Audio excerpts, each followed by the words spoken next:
gonna leave the video there, and in case I don't see you, I'm gonna talk directly to the Gambian government right now.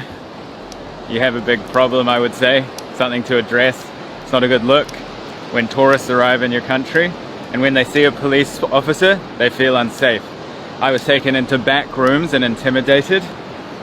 It wasn't necessarily too scary, as this has happened to me in much more dangerous countries. I've been interrogated in countries like Haiti and Libya by secret police and things, so, you know, it is always a bit unnerving to get taken into a back room by a police officer, but at the end of the day I knew everything would be okay, and I knew what he wanted.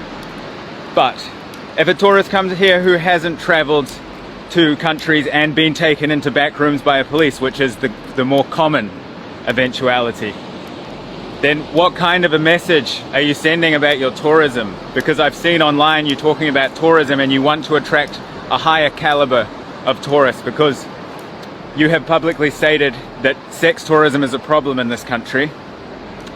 But when you're treating tourists like this, what kind of people do you think you're going to attract?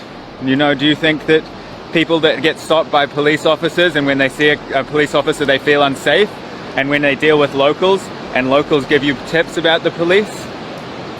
You've got a big problem. If you want your tourism sector to boom and not fall into disrepair, sort it out. Like, honestly, like, I'm not normally this matter of fact about, you know, things towards governments, but this is just like, it's inexcusable, and there's no argument you could possibly make as to how every single police officer that we came along within 5 kilometers of the border either asked for a bribe, and when we turned them down they said okay, or basically forced a bribe out of us.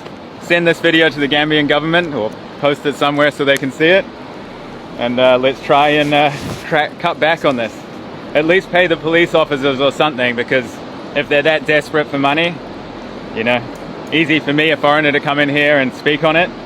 You know, I know that these people are facing hardships and they got to do what they got to do to feed their family, but it seems like it's a systemic problem, because I saw police officers sending out other people to get bribes and then bringing it back and literally handing it to the supervisor of the police.